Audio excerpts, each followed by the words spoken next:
Gauri Suryavanshi, S Marathi मध्ये आपलं स्वागत। वळूया आजच्या बातमीकडे।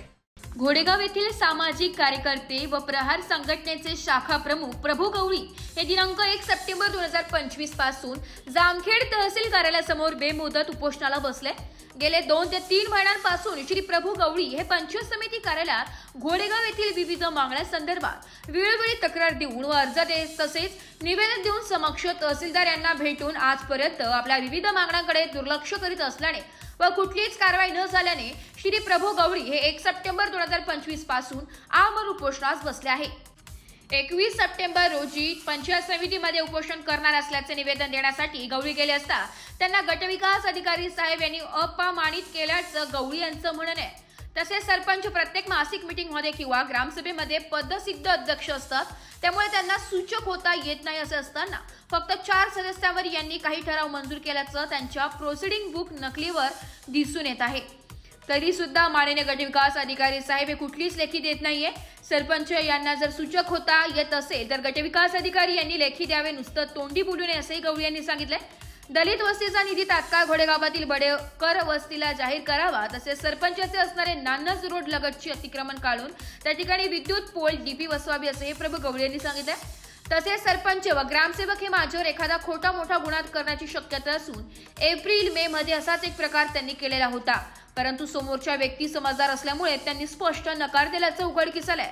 त्यामुळे त्यांच्यावर लवकरात लवकर कारवाई करून मला न्याय द्यावा व माझ्या गावातील विविध मागण्या मंजूर करण्यात याव्या अशी विनंती श्री प्रभू गवळी यांनी यावेळी केली आहे। मी प्रभू नवनाथ गवळी, घोडेगाव तालुका जामखेड, जिल्हा अहिल्यानगर। दिनांक 21/8/2025 रोजी माननीय तहसीलदार साहेब, बीडीओ साहेब यांना लेखी निवेदन दिले, तसे जिल्हाधिकारी एसपी साहेब यांना मेलद्वारे कळवलं। 21 तारखेला निवेदन द्यायला गेलो असता बीडीओ साहेब यांनी हाताच्या बाह्या मागे सारून कसा उपोषण करतोय ते बघतो म्हणले व माझ्या प्रमुख मागण्या घोडेगाव मधील जिल्हा परिषद शाळा घोडेगाव या ठिकाणी शिक्षक नाहीत, दुसरी माझ्या गावात जिजामाता माध्यमिक विद्यालय आहे त्या ठिकाणी शालेय सुखसुविधा नाहीत, भौतिक सुविधा नाहीत व त्या ठिकाणी शिक्षक देखील नाहीत। पीडब्ल्यूडी हद्दीत विद्यमान सरपंच याचे अतिक्रमण असून ते अतिक्रमण काढून खासदार विखे मार्फत सभामंडप आलेला आहे, ते अतिक्रमण काढून ते सभामंडप त्या ठिकाणी घ्यावे। वार्ड क्रमांक 1 मधील डीपी हे रस्त्यालगत बसवलेले आहे, त्या पोल उपटून दुसऱ्या ठिकाणी म्हणजेच पर्यायी जागा जिथं उपलब्ध आहे त्या ठिकाणी ते डीपीचं काम करण्यात यावे। सरपंच हे मासिक सभेचे व ग्रामसभेचे पदसिद्ध अध्यक्ष असल्याने त्यांना सूचक व अनुमोदक होता येत नाही। होता येत असेल तर बीडीओ साहेबांनी आम्हाला तशी लेखी द्यावी। तसेच सरपंच आणि ग्रामसेवक हे ग्रामस्थांच्या व सदस्यांच्या मासिक सभेवर व प्रोसिडिंग बुकावर कोऱ्या सह्या घेऊन मनमानी ठराव करतात, जे प्रत्यक्षात ठराव करतात ते ठराव ते करत नाहीत। तसेच घोडेगाव मधील बडेकर वस्तीचा 7 वर्षापासूनचा निधी खर्चित नाही, तो खर्चित करावा। तसेच मी आतापर्यंत कोणतेही विकास कामं अडवलेले नाहीत।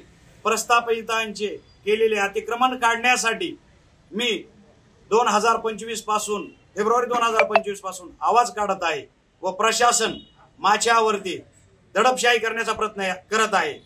मागील 6 महिन्यापूर्वी विद्यमान सरपंच यांनी माझ्यावर गावातील एका एससी कॅटेगरीच्या महिला व पुरुषाला ॲड्रेसिंग करण्याचा प्रयत्न केला, तो गावातील महावीर कडू व त्यांची आई यांनी हाणून पाडला। तसेच पुढील काही काळात सरपंच, ग्रामसेवक आणि बीडीओ साहेब हे माझ्यावर खोटे गुन्हे दाखल करण्याचा प्रयत्न करू शकतात। तसेच पोलीस प्रशासनाने गुन्हे दाखल करण्यापूर्वी खात्री करावी व माझ्यावर गुन्हे दाखल करावेत। मी दोषी असेल तर माझ्यावर गुन्हे दाखल करावा। तसेच प्रशासन, बीडीओ साहेब, ग्रामसेवक आणि सरपंच हे दोषी असतील तर तात्काळ त्यांच्यावर गुन्हे दाखल करावेत। एवढे बोलून थांबतो। एस मराठी न्यूज साठी प्रतिनिधी रिजवान बागवान, जामखेड। अशाच नवीन ताज्या घडामोडी जाणून घेण्यासाठी आमच्या एस मराठी न्यूज चॅनलला लाईक करा, शेअर करा, सबस्क्राईब करा आणि बेल आयकॉनला क्लिक करायला विसरू नका।